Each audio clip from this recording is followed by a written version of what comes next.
All right, and welcome back to We Had Movies. This is me, Mo Yagi, and It's me, Eric. that's right. And then we have Eric. All right. So today, this we're going to be talking about a different film. We're going to be talking about a movie called Class Act, which I remember seeing back in the '90s because I had older cousins who loved watching movies. And one of the movies that they had me watch, even though I was probably too young to have seen it, I probably would have been like maybe 10 or 8 when I saw this movie. And Mm, I probably didn't have much context to the greater value of the film, but definitely appreciated still some of the antics and some of the story. There's a lot of what would you say, like physical comedy in this movie. yeah, a Um, little bit. Yeah. so there's definitely something for everybody. But yeah, let's get started with our first segment. So our first segment is what you eaten, and of course, with what you eat, and I just sent the suggestions of what you could eat possibly when watching this film. Well, I like to say that this film is kind of a meat and potatoes sort of movie. So it kind of goes to say that, anything that has a value of like eating like maybe a steak with fries or chicken with mashed potatoes, or, I definitely would look at it that way.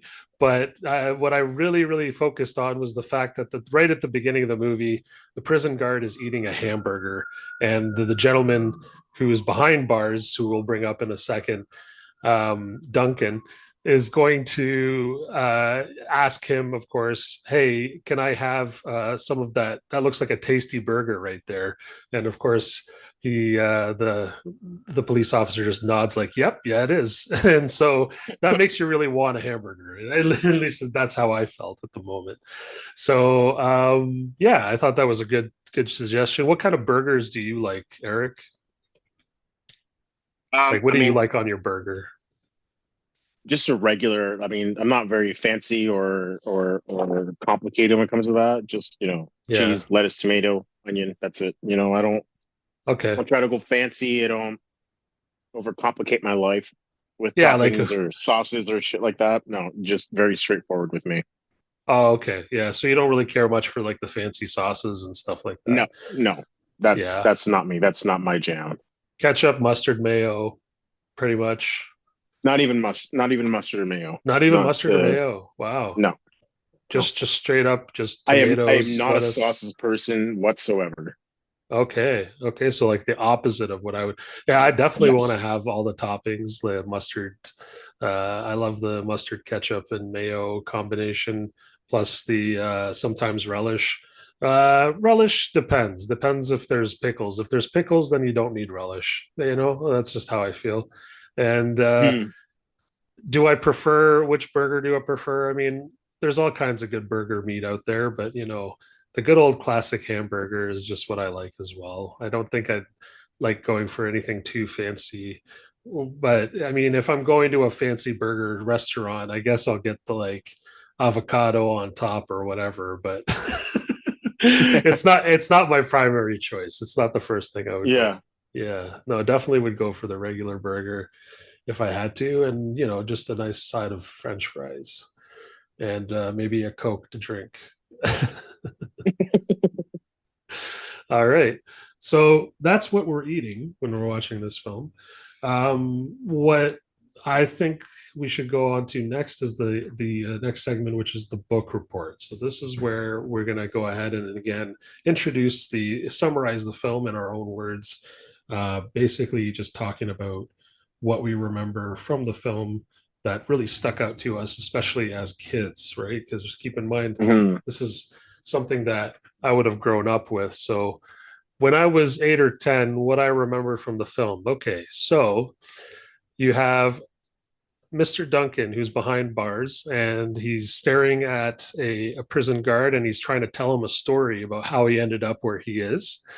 And of course, in this story, he explains that he was mixed up with another person named Blade, who is, and I think they did a really good job with the montage, but basically, they show you the both of them growing up in different scenarios. One growing up with a life that was very luxurious and very easy to live with, and the other one had to struggle more and didn't have time for education. So ended up learning the wrong things to do in life because that was easier than having to go through school and educate themselves because it was just not a convenient thing to do in the way that they were growing up. Um, and then, of course, they meet up later on in life when they both, by accident, bump into each other and their credentials get mixed up. And then, of course, because of this mix up, one of them is now seen as the villain or the bad student, and the other one seen as the good student, which is actually the opposite way around. And they end up having a lot of interactions where the one gentleman ends up helping him with the bully, even though he doesn't really like him as a person. They kind of get along in the sense that they got mixed up, so they have to get along to get to know each other.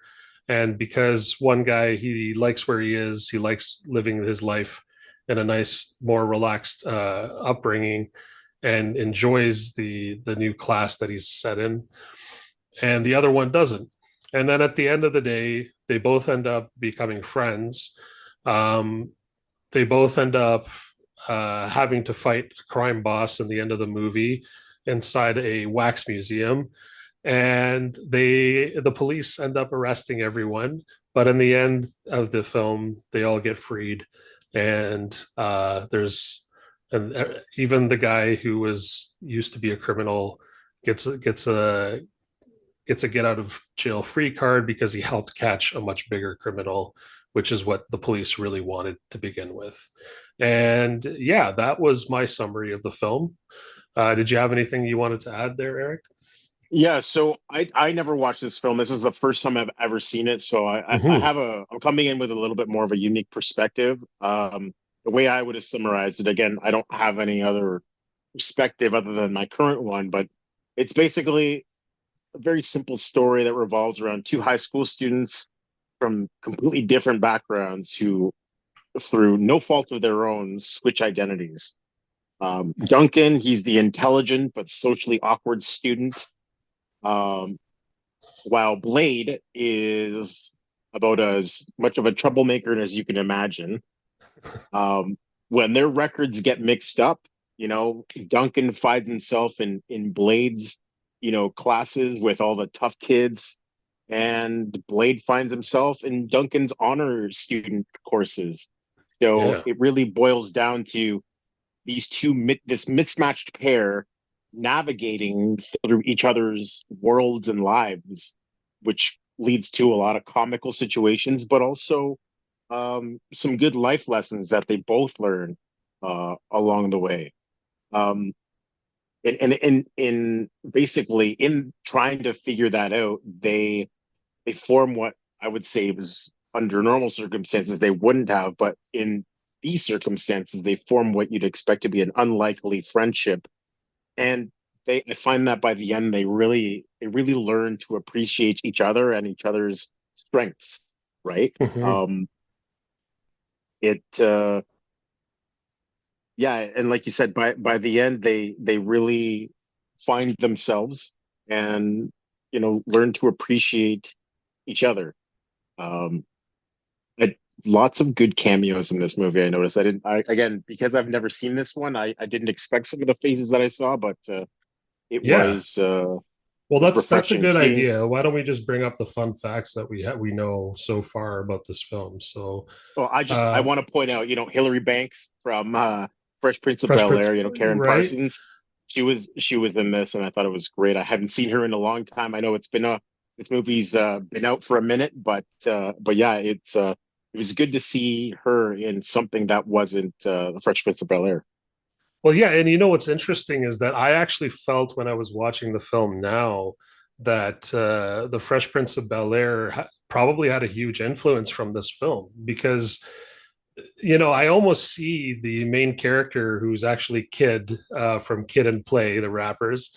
He seems to be like um, super interested in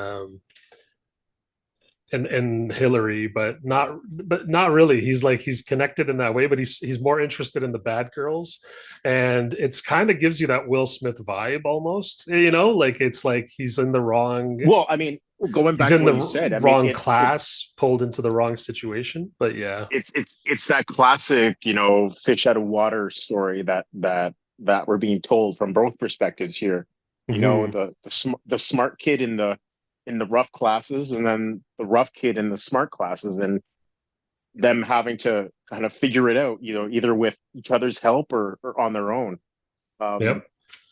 Other funny pop-ups in this film where Pauly Shore shows up at one point and says a Pauly bunch Shore, of oh jargon. my, he sounds exactly like the same character he played in Encino Man. Encino Um, Man, exactly the same person. and Yeah, any other Pauly Shore movie that you saw that was a product of the early '90s, he played the exact same character right, in this movie, which I thought was really buddy. weird when I saw. Yeah, and he does the little finger thing, Yep. the little finger wiggle as a instead of the handshake. Uh, hmm classic classic Pauly Shore right there, right? But Yep. I was really surprised by seeing him just suddenly appear in the movie as a what I I didn't see him before. What the hell is he doing here all of a sudden in the middle of the movie? Yeah, it But was really odd that he kind of popped up in the film, but he's all about the anti-drug rally. That's what we know. just So Pauly yeah, Shore exactly. doesn't like drugs, which is kind of funny because ironic because everybody probably assumed that he was on drugs because the way he was talking, Yeah, he was kind of hippie like too. exactly, Yeah, but the funny thing exactly. is he's the very opposite character. Yeah, as far as the way he's portrayed. Hmm. And another fun pop up was what was that? Loretta Devine. Loretta Loretta Devine Devine was playing Mrs. Blade's Brown. mom. Yeah, Yeah, she played Blade's mom. That was great to see. I mean, I've been seeing her throughout my life in movie and TVs, but I didn't realize that she extended all the way back here. So it was a yeah. Early good to see '90s. Yeah, good to see her '92. in this. Yeah. So yeah, definitely was interesting to see Loretta Devine as well. And she plays her softer spoken motherly self, which is very nice. And she's very approachable. And I love that like she can do her acting so well that she doesn't even need to have a line. It's just like her facial expression, when No, she just sees him exactly. sitting She's at the table and he's she's doing his homework. she's just so good at that. She's so good at playing that mom role where again Yeah, you don't need her to say anything. It's just that half yeah. smile, Uh, the frown, that where you know exactly what she wants to say without her opening her mouth or saying a single word, right? yeah. And then did you notice who Popsicle was from this film? So Seemed Pop very familiar. So I Popsicle couldn't. is another character that kind of appears in this movie where he's kind of like the what do you call it? Like a yes man, I guess, to the um when you talk Duncan to Duncan, yeah, but Duncan pretending to be Blade. And pretending to be so Blade. Yeah. so you have this Popsicle character who's very much, um interesting. He's always licking a lollipop. I mean, he's called Popsicle, but he has a lollipop anyway. And then, but the funny thing is that he's played by the same guy who was in Cool Runnings, right?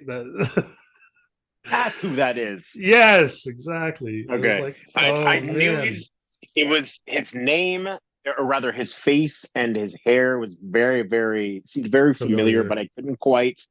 I couldn't quite place where I had seen him in. Oh, Yeah. and I'm pretty sure he explains the reason why he's named Popsicle.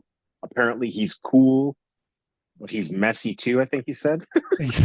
Something like that. Something like that. Yeah, yeah, yeah, yeah. And then you have, of course, Kid and Play, which is like the major, cool actors in the movie. Well, at the time, Kid and Play were very popular rappers, and they had a bunch of house party movies as well, which we would talk about, but there's so many of them.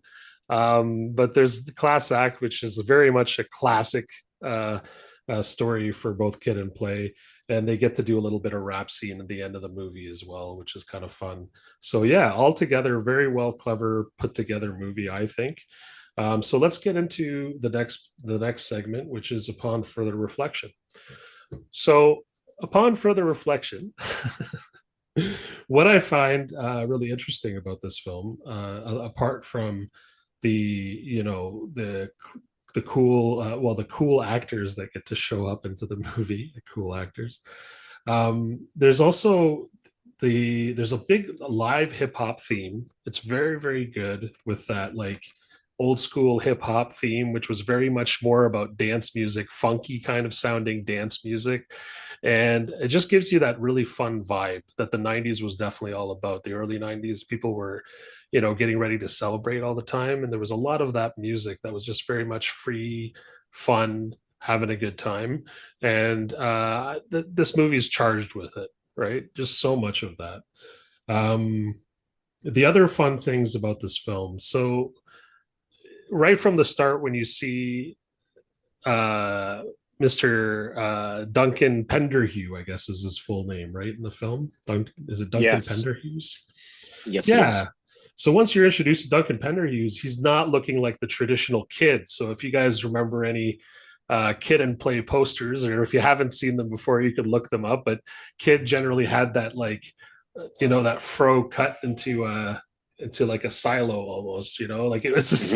just. So what did you call it? What was that called? That haircut? I can't That remember I don't now. know what that's called, but that is something Something else. top, something top. Now I can't think of it. Crop top? No, not a crop top. That's not it. Although there is a crop top that shows up, and that was really weird because it shows up on the bully of the movie, Wedge, who's wearing a crop top, and it's cut off so you can see his abdomen, right? Because that was like also again Right. popular in the 90s, something you would have seen in like 90210. And you're like, wait, what? Guys wear crop tops? Yeah, that was definitely a thing. Hmm. Um, and he's supposed to be the cool drug dealer of the school, so keep that in mind. Not that drug dealing is cool, and this movie tries to show you how it isn't. Um, so yeah, you have Duncan Penderhughes in jail trying to explain the story, and wow, was it such a good uh, introduction because you get to see what it really tells you the story. And again, if you have to keep in mind that this movie is based on a classic story, Prince and the Pauper, right? Like if you ever think of what movie, what storyline this is similar to, or what kind of classic story, if you ever think of the Prince and the Pauper, so you have like the prince who gets mixed up with the pauper. Pauper is just like Right. a poor person for anybody out there. Yeah, so it's the same kind of idea where there's like this different in class, and if one got mixed up with the other one, and if they had a better life, or if they think that their life is better being one way or the other, right? And like, so the pauper gets to learn how difficult it is to be upper class and to be a prince, whereas the prince has to learn how hard it is to be, in the lower class, where everything is just Hmm. much tougher to deal with, right? And so you get that a lot in this story, and that's why the movie again is called Class Act, because it's all about class, right? Levels of class. And very interesting to see in the early 90s again, like a movie about classification and not necessarily strictly about racism. It's about classicism in general, where it's like, the poor compared to the rich, the wealth, the not just the wealthier but the better educated compared to the lower educated people. Well, and that's a topic that came up a lot in African American Black media, especially in that time. Mm-hmm. The juxtaposition of a working class, um, someone who's working class versus someone who's more affluent, and how that class affects their opportunities, their relationships, and just perceptions in general, whether it's their perceptions or people's perceptions of them. Um, right. And I mean, what a perfect Right. name for a movie that really embodies that class act, you It's know? a class act, yeah. And I mean, of course, you have the also the metaphorical, like you're a class act, you're one you're Hmm. one of a kind. And there's so many different ways you can actually interpret that title, but it's fun because you can play around with it. And I think the writer of that really came up with a smart concept, and I would love to see this remade, honestly. It's just got like a really, I think they could do it now with different actors, different perspective even, and they wouldn't necessarily both have to be African American either. It could just be completely different backgrounds if they needed to. But the idea again is just showing you the juxtaposition, like you're saying, between the two different classes, which we see commonly in teenage dramas and stuff like that as well. Maybe the newer version would be something that looked more like I don't know, Euphoria or something, but that would be like a darker Well, I mean, twist to the story. obviously, yeah, it would be something a little bit more tailored towards, kids and what they're going for Yeah. nowadays. I think with everything that was good. I mean, I feel like there were a couple of issues that I think before an updated version would definitely require some tweaking. I mean, I don't know if you noticed this, but in the students in the honors class versus the students that were in the rougher class tend to have a lighter skin tone Yes. than the other ones. This Yes. can also be said about our main protagonists in the movie. So I feel like that was There's an different extension. levels. There was an Yes. extension of that of the overlying themes in this movie with certain casting choices. I mean, Absolutely. I could be totally off on this, um, or I could be partially right. I don't know. But I No, think I believe you're right. I believe it it does plays with the speak culture. Yeah. it definitely, because I mean the way I see it is, I would argue that Duncan, even though being a lighter skinned, he would have definitely had an easier time at certain things than Blade, simply because of that lighter skin tone. The same thing could be said of Karen Parsons' character, which again, she's in the honors classes, Right. versus the other girl who, again, Which these are very superficial things that I noticed in my first watch of this movie. So again, I don't know if that's just me reading too much into it, or it just being a product of its time. no, they Um, definitely, you're right. I think they're definitely made a choice by making Kid, who again, Kid and Play, just so you know, have real names. Both of them are named Christian, of course, but yeah. both have different last names, so that's why they go by Kid and Play.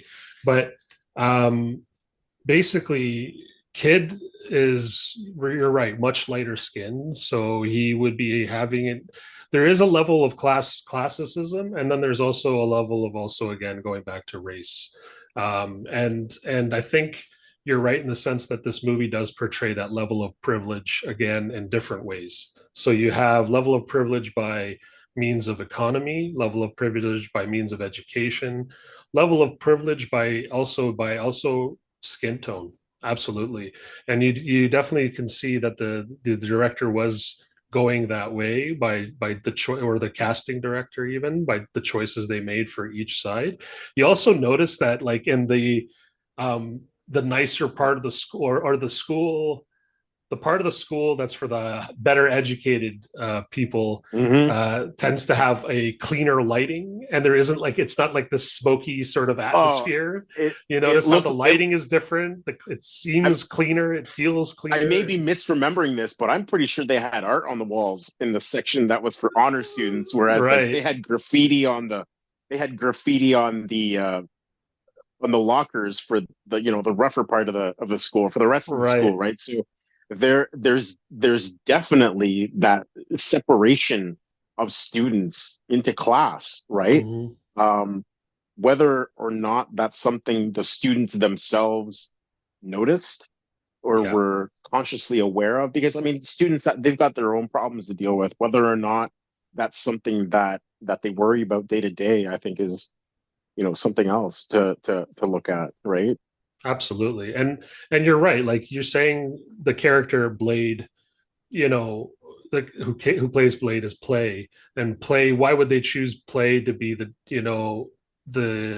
more ruffian character, the character from the darker side of the or the other side of the tracks, as they say, Exactly. you know, Exactly. because you know, you're right, he's darker skinned, so they kind of play it up that way as well, for sure. I And think there's that could be a reflection of, reality within the right. It African doesn't mean American it's the community in the actual United States. reality, but it No, definitely is a exactly. huge reflection of what was perceived at the time. Absolutely. And I think they definitely knew what they were playing at when they did that. Yeah, for sure. And I think, and that really plays into some of the other shows that existed at the time, Hmm. with emerging Black families. You want to look at Family Matters, um, Fresh Prince of Bel Air. You're talking about families that are no longer, uh, low income. You're talking about people that are, your average American family, middle income to high income. So Hmm. there's stories that those were new stories at the time. They weren't as common as they are now, and I think it really challenged certain ideas and perceptions that that we had about communities. And I think this movie does a really good job of that as well. um Yeah, and I mean, again, choosing different things like different names for both characters, like Duncan Penderhughes is the name of the upper class person, is definitely like you know, a stereotype, of course, and then you have the other stereotype where the bad kid is just has a nickname that everybody knows he goes by. He's just Blade, right? So hey, where's Blade? Or he's supposed to be Blade Brown, I guess, but like no one really knows his last name and no one really bothers saying it. So it's just Blade. And Blade is a car thief. And Blade, I mean, the good thing about Blade is that even though he was from the he's supposed to be like a bad kid, he's a bad kid with a good heart, and that's the thing that was the positive thing. He wouldn't have been like the bully character who's supposed to be Wedge, who's supposed to be like the bully of the school, who pushes drugs on kids, and that guy is like the bad character. That's not the kind of character that can be reformed, you know. Unfortunately, he's the character that has to get caught with his bad friends for the bad things that they're doing. in looking at his character, I felt like is I understand why they had it, because they kind of Mhm. had to have that Like a redeeming quality, right? like, well, or even just something to counter what the persona that Blade was supposed to present in the movie. But I felt like his story throughout the movie was a bit unnecessary and kind of just tacked on, um, because it very much felt like an afterthought when he was, meeting up with the main guy that he worked for. How he'd get jumped randomly by two guys and they'd start beating him, and then they'd think that Duncan was the guy that did it, right? Right. I mean, that was hilarious, but what I felt like something else could have been done, like that aspect of the story didn't necessarily need to be explored. No, um no, I think that was just there to be silly. I think they, it it it, and I it mean, gave them an again, opportunity where to do certain does, things with it, yeah, but yeah, like it I felt a guess little bit Blade was tacked that on. good of a car thief that, you know, he has these big friends that he just hangs out with that he knows, Yeah, like exactly. who are just willing to beat up young, you know, high school kids for him whenever he feels like. So yeah, there is that weird sort of connection there. I don't know where that comes from, but yeah, it's kind of interesting. But at the end of the day, it's still funny when you have Duncan getting saved every time, and it got to a point where around the end, like he's basically just waiting for those guys to show up. So he just like opens the door for him to come in, and then they just wrap Exactly. him up, Yeah. and He's already expecting it. he's already expecting that they're just going to beat up this poor guy.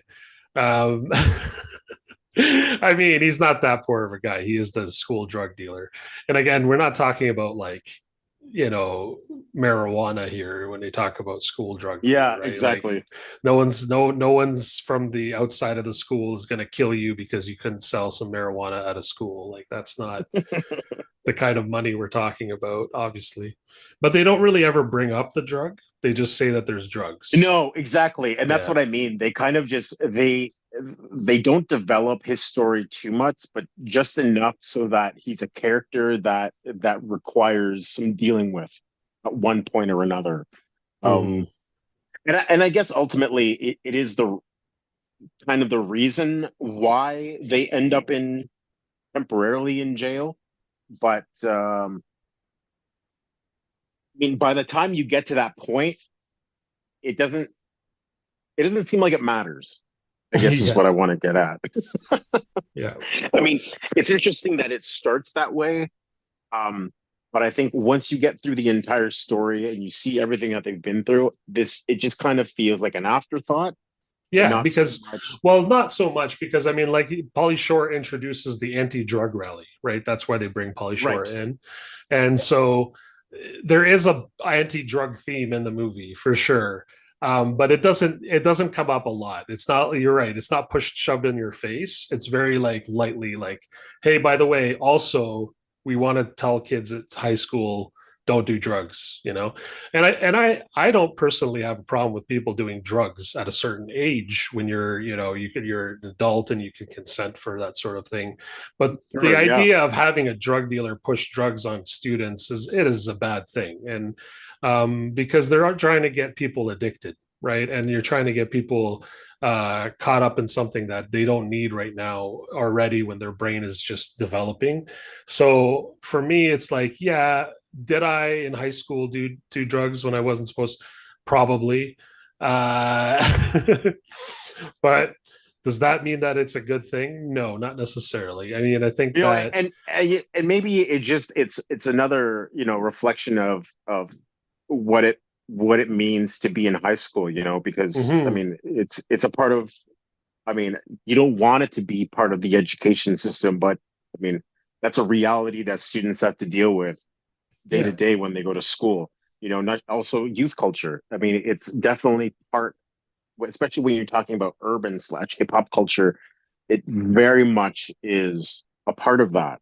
Um, Now, absolutely. it's interesting because in the early '90s, there very much was a push, and I know you're familiar with this, Mo, but a very much a push for that positivity in hip hop about lifting yourself up, Hmm. about really moving your life forward and not getting left behind with trivial things such as drugs, things like that.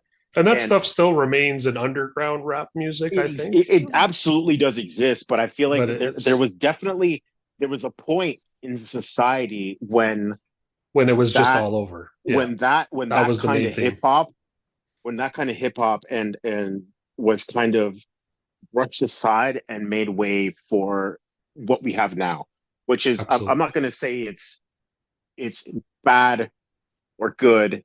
It just kind of is. I mean, I definitely enjoy certain aspects of it, but I would also say that there's definitely certain aspects that are detrimental to the music in general, to culture in general. Um, but I mean, it's one of those things where you very much have to take the good with the bad. But I feel like I very much got that sense from this movie that it you could feel it was that positive hip hop influence that it had within it versus the other kind of hip hop that we see now that's emerged. Exactly. Yeah. Well, even in the 90s, right, there was a hip That's hop, very much, and I want you to say know, that's very much where that anti-drug message came from because it was very much um, against the selling of drugs, the drug culture aspect, right? Which is where a absolutely. lot of the hip hop now has kind of well, it did shift towards that in the early '90s, mid '90s to the 2000s. Now it seems to be more of a shift backwards, back into something more positive, um, You're right. less gangster, less drug raps and things like that, which is great. I think there's room for both. I think you definitely need to get that other message out because I think the glorification of of drugs and violence in rap music has kind of maybe taken things a little bit too far in a certain direction. Yeah, and I mean, I don't know if rappers who rap about their drug upbringing are necessarily doing it because they want to glorify the drug scene. They're more No, trying for to, some of them, it's it's very more of much an just a expression of how did I get here exactly. when I It's a had to build myself up by doing stuff that I shouldn't have been doing as a younger person, for sure, but I absolutely. found a way out, and I found a way out, and that's what I think a lot of people listen to the rappers who are in the drug scene, who were raised in the drug scene or had to be drug dealers. That's the expression that you get from them now, is this kind of like, um, it's more of a like, I'm now free to do music, and that's where I am, and that's, I'm just going to rap about all the things that I grew up with, but I can do it through song now instead of having to actually go through it, and I don't have to make money off of this thing that I did that, hopefully you'll never have to do.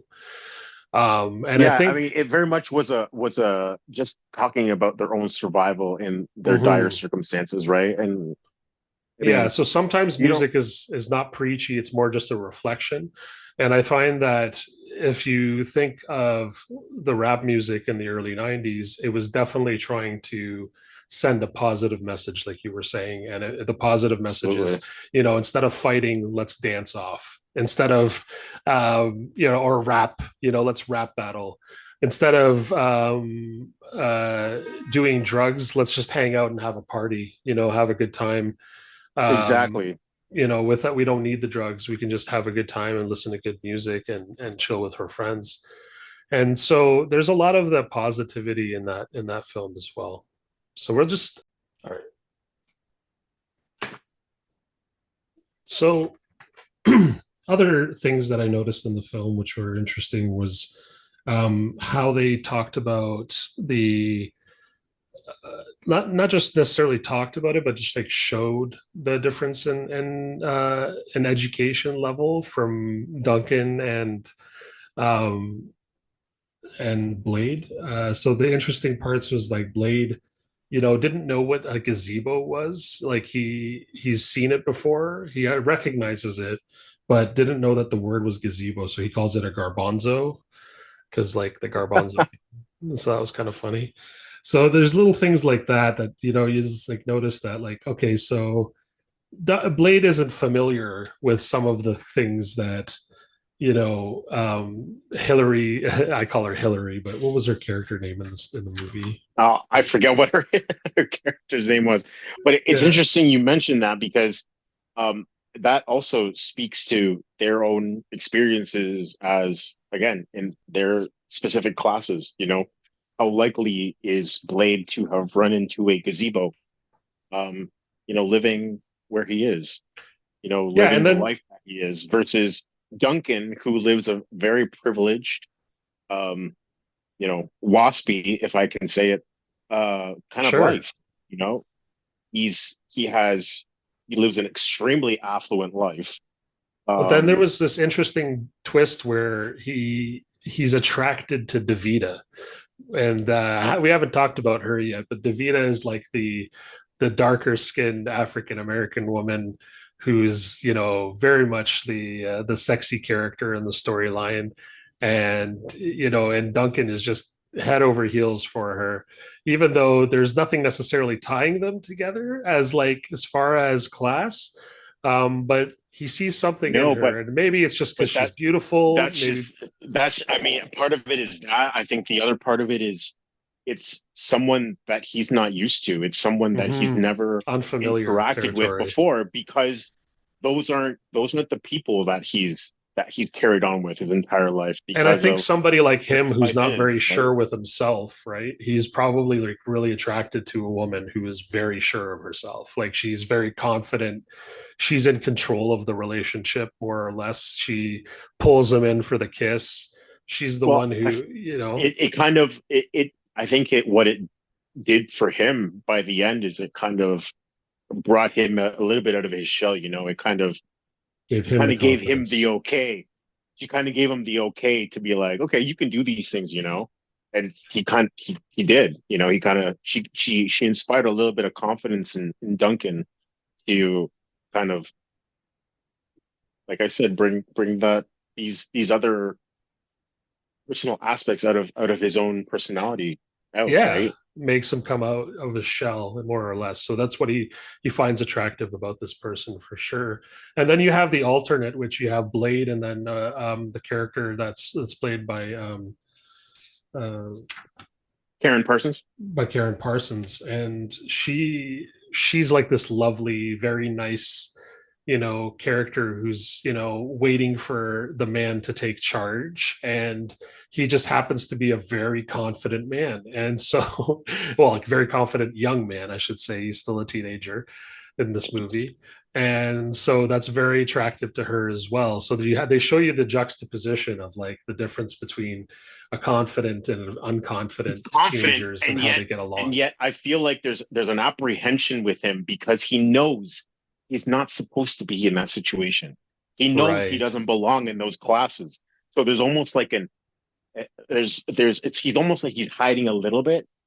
He's definitely outgoing, and you see his full personality on display. But he's also holding back just a little bit because he can't give away the fact that he's not supposed to be in any of those classes, right? Right.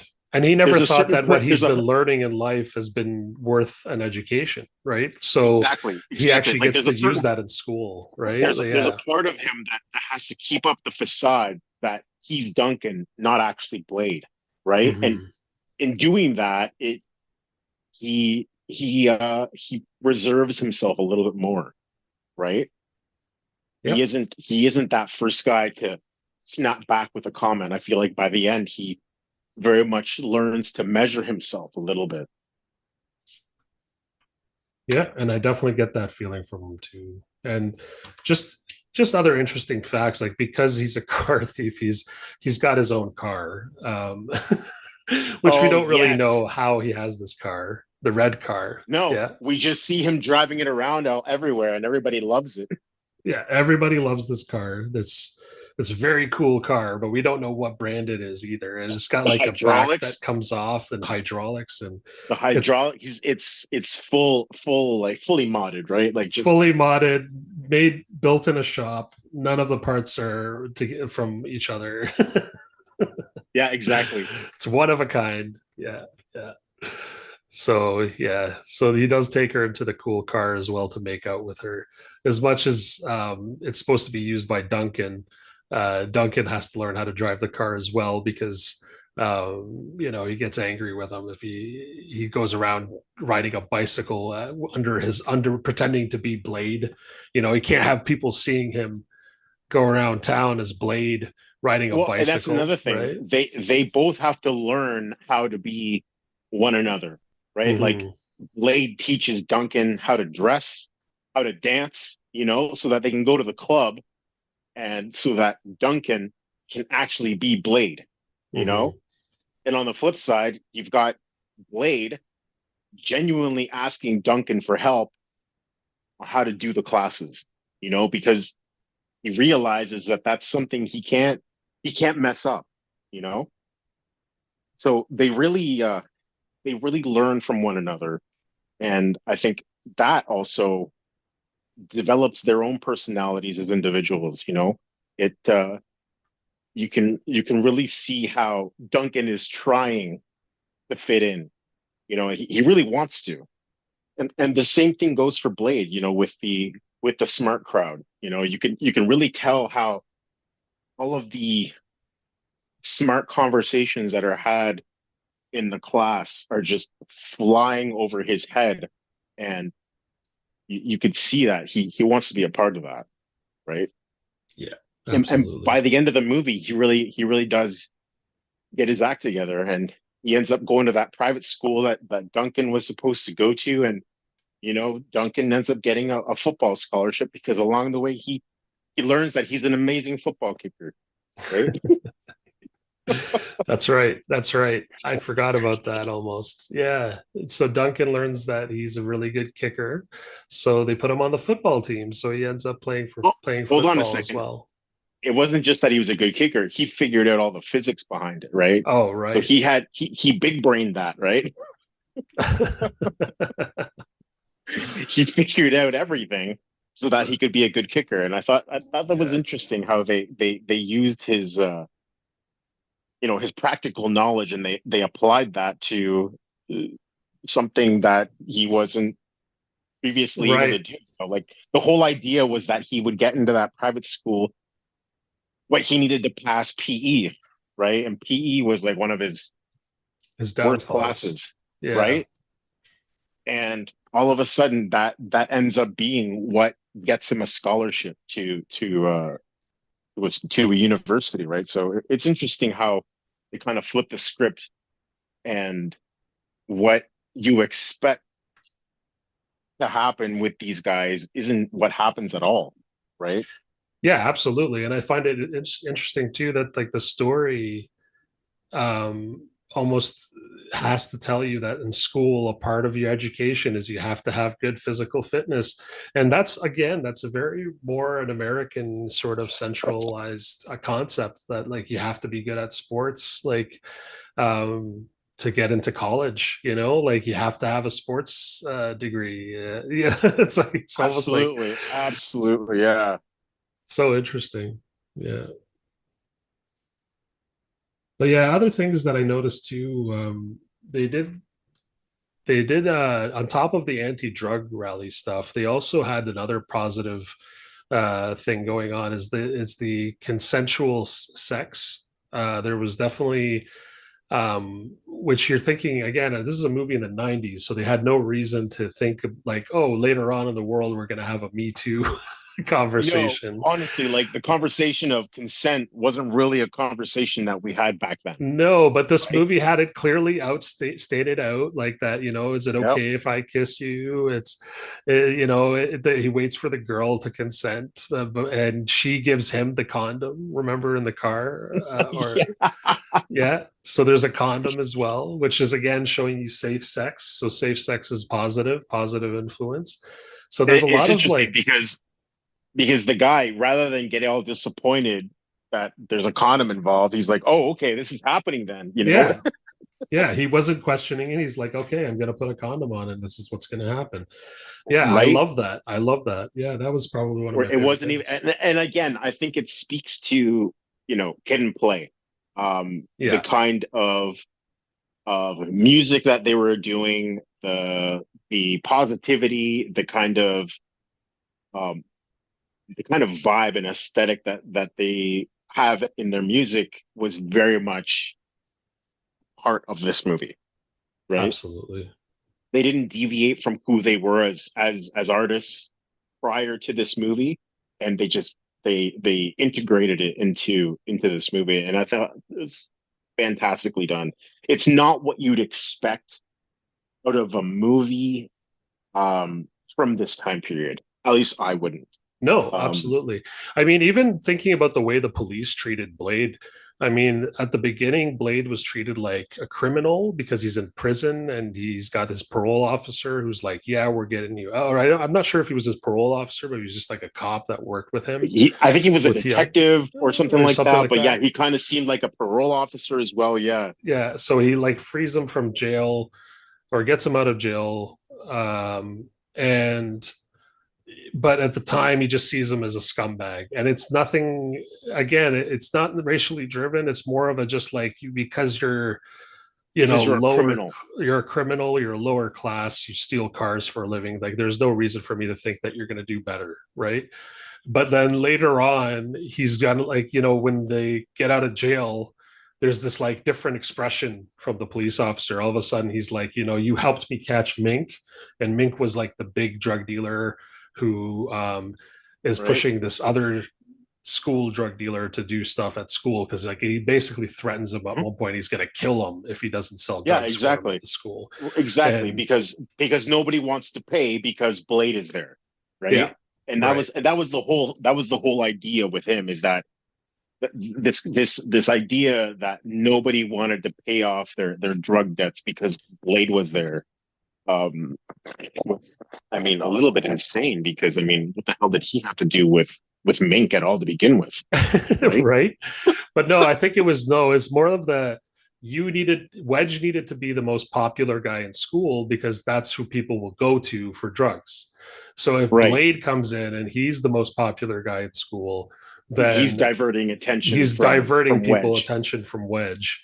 And so Right. Wedge isn't cool anymore. So no one's going to go to him for anything. So it's like, oh, I could be cool like Blade and not do drugs. And so that's basically the problem, right? Because at the end, it's like on Exactly. top of everything else, Kid and Play, or I guess Duncan and Blade do a rap show for the anti drug rally, which really shoves a spike right down the drug dealer's throat, right? Because, like, what do you mean? Like, the popular guy at school is anti drug. That's not going to fly. So that's when they really decide we got to capture this guy, who they think is Blade, but it's of course Duncan. And Well, they it's funny because even at one point, Blade is like, "You're doing what?" He kind of right, questioned the whole thing that Duncan was doing. He's like, "Hold on a second, I'm not going to let this guy mess with my reputation." exactly. And And so that's just it. That was that. I feel like that was one of the underlying themes in the movie, where like neither one of these guys wanted their reputations, their existing reputations, to be changed. Where right, that's exactly what both of them needed to kind of like to become better people, to become exactly. like more complete people, right? Right. I mean, there is some weird, funny aspects that they made about it, like where Duncan, when he's changing into the other person, he starts wearing a gold tooth, and That was and hilarious. He and he switches to does his gold hair too. and instead of having a fro, he's got his hair done up in dreads, and like small dreads, right? And Also, then I don't want to gloss over this, but can we mention Duncan's parents? Because yes, they were something else. Oh my God. There were a few moments where you could tell that their heads were exploding because of what their son was doing. And then by the end, he's sleeping with the girl in his bedroom in his parents' home. And what does his dad do? He catches him in bed with this girl and then gets all happy that I guess presumably because they thought his son was gay and he's not. They're yes, I jumping for love that. joy. Right? You can't gloss over that. No, I mean, it's because he kept bringing this other hardcore gentleman, Blade, over to his place. And Blade's like, I'm taking care of your son. Don't worry about it. And Right? he's getting the wrong impression and getting very confused. All And I of a guess his sudden the son is homophobic side dressing comes out. weird and all that, Yeah, yeah. So the changes the kid's homophobic side. hair, I mean, right? thinking about the time of this film again, the homophobic content's going to come up a lot in '90s movies. It was It just is. pre-existent.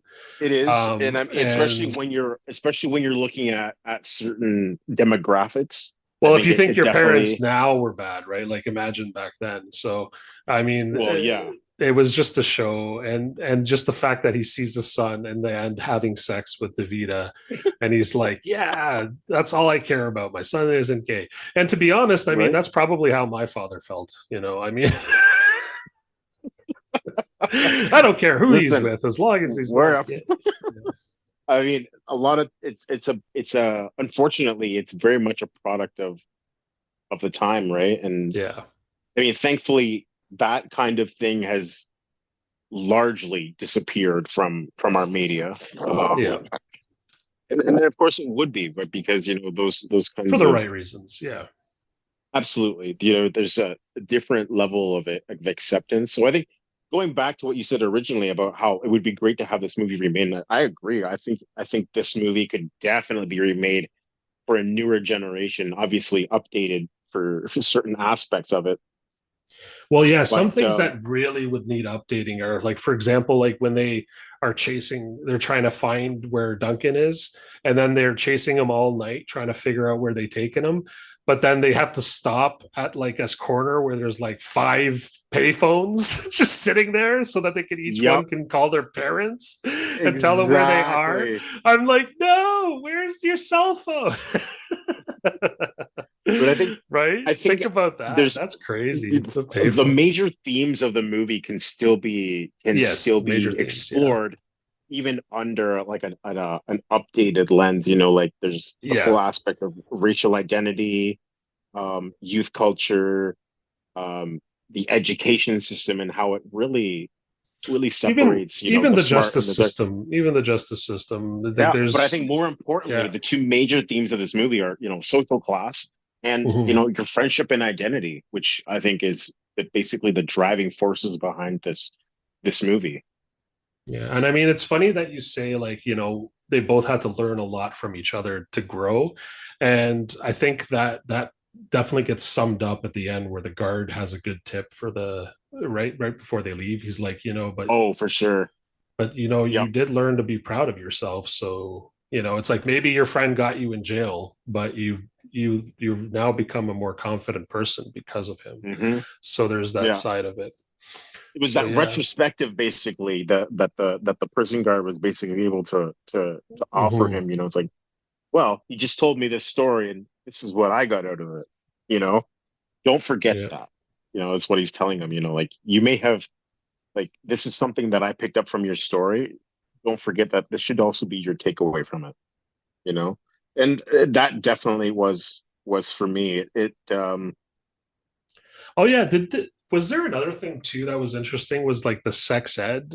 They had a sexual education for the for Blade and the higher Blade's class analogy of of the the vehicle of fuel, the I think it car was like a fuel injection system or something like that, and how it pertained to sex education was was hilarious. perfect. And which is funny, but like they had a sex education class where the lower class people didn't have a sex education class, right? That was another funny thing. Hmm. But then also just the fact that during that thing he remembers the like one line from what's her name, that to die is to have sexual orgasm. Oh, yeah, yeah, yeah. At the end when they're doing Yeah, the quiz show, or the game show or the whatever. knowledge bowl that comes out of The nowhere at the knowledge bowl, very that's end of it. the movie. Yeah. The knowledge bowl, like it just comes out of nowhere that both of them end up in being like the smart kids in the knowledge bowl, and they're answering questions with their friends, and he just happens to have that answer for the Shakespearean Exactly. question. That was just perfect. Yeah, I really really like that. But just that knowledgeable connection though at the end was kind of odd because it comes right after the scene where they get out of jail and now they're back to Yeah. their happy reality. So it's like, okay, I guess they also need to reward them in a educational way on top of learning a valuable lesson. And another thing that really stuck out to me, and I thought was like, to me, the scene where they're getting chased around in the wax museum, like, I don't know about you, but when I was a kid, I was scared of wax museums. I did not like them, even when they weren't necessarily scary. They There were was just something creepy. creepy about wax museums. And when Davita said that she works there, I'm like, what does that mean? Like, she works there? Does she shape the wax guys? Oh yeah, because she I says like she made the Yeah, Arnold she said she Schwarzenegger made it. one. Yeah, exactly. She said she made one of them. So that's a little bit like creepy, but Davita, I guess, knows her way around the human body enough to make wax people. But also, yeah, there's something about wax museums that just creeps me out in general. I just have a really bad memory of when I was like younger. My dad tried to take me to a wax museum in Niagara Falls and just like not wanting to go in. And my parents just like tried to force me, but Hmm. I just couldn't do it. I just didn't want to do it. I was so upset. It was just like not for me. Maybe now as an adult I could have got in, but like, yeah, at the time I was just so scared. I don't know why. Yeah. Yeah, but yeah, that was interesting too. So let's get right into the last segment here. So the last segment is the talk. So what do we think for in general about this movie, and is it worth it for parents or for people to rewatch this in general? I think that any age between like the age of like let's say 15, let's say 14, 15, even 13 maybe to 24, is going to really really enjoy this film. I think people from the older generation, of course, like us, who want to just go back and rewatch the 90s movies, this is a movie to Hmm. rewatch. I definitely think it's definitely worth rewatching. It was fun for Eric. I mean, don't just take my word for it. Eric had never seen the movie before. What do you think, Eric? I definitely agree.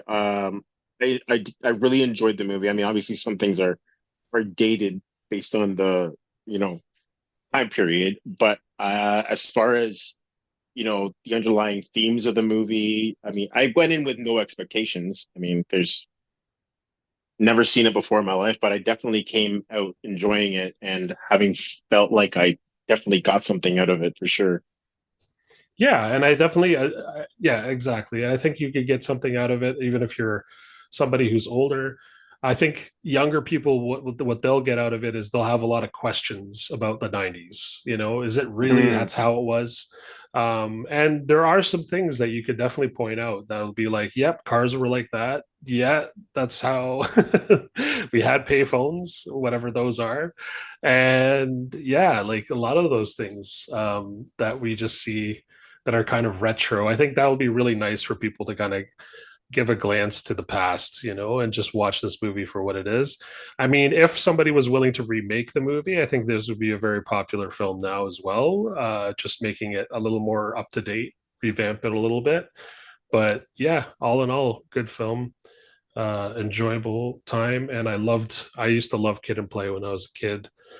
So much so that my first cassette tape was a Kid and Play cassette tape. So not sure if I remember all the rhymes, but I can tell you that it's always something very straightforward. Like we came to here to play today, you know, and it's like rapping and rhyming. That's what we do, rhythm and rhyming with my crew. You know, it's just like very like hip hop. One rhyme after another. What is it? AABB is the rhyme scheme, I guess, I think so, yeah. something like that. Yeah, but yeah, they're definitely it was fun to listen to, fun to watch. I would definitely give it a rewatch compared to some other films that I've seen. So yeah, give it a shot. Anything Absolutely. else you want to add, Eric? I think that's it. All right. Well, that's it for today, guys. Thanks a lot for listening. And be sure to listen to the end of this song as well by Nixon Out. Again, give you that feeling. And have a great day. Nice. Yeah. Give me that in the city cheer. Jump around in my whip, itty bitty, looking pretty chill. Put my shades on, you ain't even seen it yet. Man, I'm so fresh, and you know I'm always spelling cheer. Give me what you want, what you got, cause I never get enough. You ask me how I want it, and you say you want a chance on me. Chances so you don't know how to do this shit respectfully. I say it like you're rough, cause I need a man protecting me. I ain't say this shit for later. I said, baby, come and get it. Feels taking over if you let him. I'ma take the paper, I'ma roll it up and later he might do what he wanted cause I let him. Give me something that I'm never gonna forget, because baby I'm the only one you gotta impress. I won't take any more and I won't take any less. I'm the queen in this, you know I got the finesse. Give me that, give me that, give me that. Give me that feeling. Bring it back, bring it back, bring it back. Like when we were young.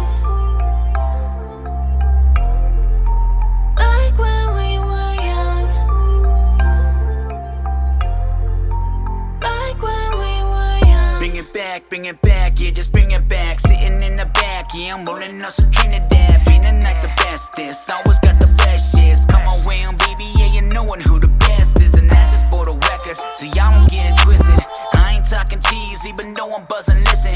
You don't wanna miss it when you get the feeling. It'll make you feel explicit like a new addiction, baby, it'll take a hold. I know you're feeling cold, cause I've been feeling cool. You give me all these feelings that I used to have in school. These butterflies got me feeling light, like I'm floating through the air, hanging out like a satellite. Yeah, it's really got me feeling right. All around me, yeah, looking like a ceiling light. Hanging out where the heather glows. See me from the center of the earth with no telescope. Give me that,